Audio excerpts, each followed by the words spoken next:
नमस्कार, मैं हूं पर्वतराज पुरोहित। आप देख रहे हैं इन 24 न्यूज। आइए एक नजर डालते हैं खबर राजस्थान पर। दिल्ली के पूर्व उप मुख्यमंत्री और आम आदमी पार्टी के वरिष्ठ नेता मनीष सिसोदिया राजस्थान में चित्तौड़गढ़ जिले के प्रसिद्ध चित्तौड़ दुर्ग पहुंचे, जहां उन्होंने अपनी कुलदेवी बाण माता के दर्शन किए। इस दौरान उन्होंने प्रधानमंत्री नरेंद्र मोदी और केंद्र सरकार पर तीखा हमला किया।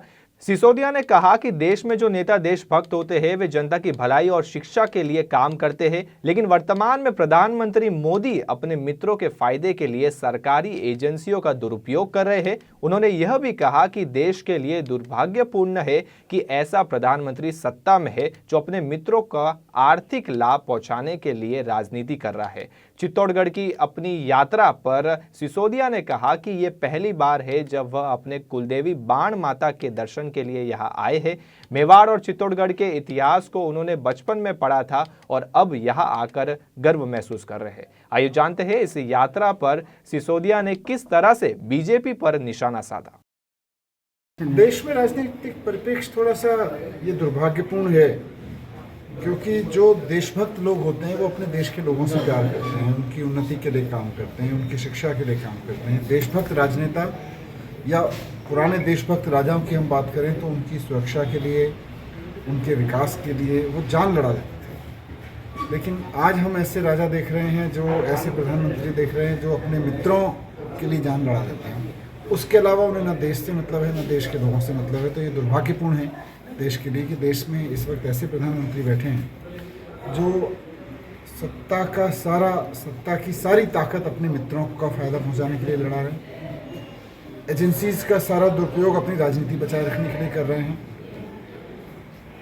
मैं थोड़ा बहुत इतिहास का विद्यार्थी रहा हूँ और जिस पवित्र जगह पे खड़ा हूँ, वीरभूमि पे खड़ा हूँ, यहाँ से प्रेरणा लेकर मैं कह सकता हूँ कि कभी भी कोई भी ऐसा दूरदर्शी राजा या दूरदर्शी व्यक्ति नहीं कहलाया जा सकता जो एजेंसियों का दुरुपयोग अपने लिए करे। आज देश को दुर्भाग्यपूर्ण है कि ऐसे प्रधानमंत्री देश में बैठे हैं जो एजेंसियों का दुरुपयोग अपनी सत्ता बचाने के लिए रखते हैं और सारी की सारी सरकार का उपयोग अपने मित्रों की आर्थिक सत्ता के लिए करते हैं। चित्तौड़ में मैं पहले आया हूँ, लेकिन चित्तौड़ किले पे जाने का अवसर पहली बार मिला है। और हमारे परंपराओं में कहते हैं ना कि जब देवता या भगवान या देवी बुलाती है तभी आप पहुँचते हैं। तो आप मंदिर के बाहर से भी वापस चले जाएंगे अगर उनका बुलावा नहीं होगा। तो मैं आज बाण माता जी के दर्शन करने के लिए यहाँ पे आया हूँ। और जो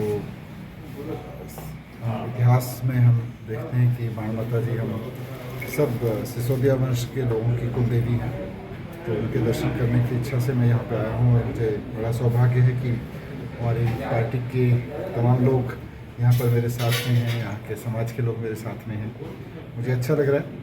और यहाँ जो हमारा ये जो क्षेत्र है, मेवाड़, चित्तौड़, ये सब हमको भी बचपन से प्रेरणा देता रहा है। मेरा जन्म पश्चिमी उत्तर प्रदेश के एक गांव में हुआ था।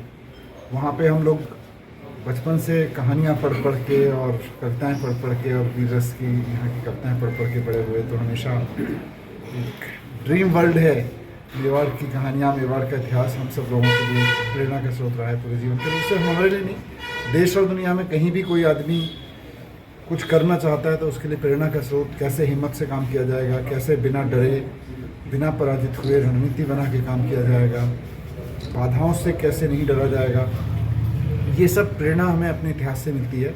और उस इतिहास, प्रेरणा के इतिहास का एपिसेंटर मेवाड़ की जन्मभूमि रही है। मैं हमेशा यहाँ से प्रेरणा लेता रहा हूँ, आगे भी प्रेरणा लेता रहूँगा। और मुझे पूरी उम्मीद है कि आने वाले समय में भी जो भी, जब समाज में बदलाव करने निकलें तो बाधाएँ तो आएंगी, तो बाधाओं से जब भी लड़ने की ज़रूरत पड़ेगी तो मेरा इतिहास, मेरे वंश का इतिहास मुझे प्रेरणा देगा। चुनाव तो देखिए, दिल्ली में हमने जिस तरह से काम किया है, अरविंद केजरीवाल जी की ईमानदारी और अरविंद केजरीवाल जी का काम, दोनों की छवि बहुत ज़बरदस्त है। भाजपा ने उसको चोट पहुंचाने के लिए झूठे केस लगा के बहुत कोशिश की, लेकिन वो कामयाब नहीं हुआ।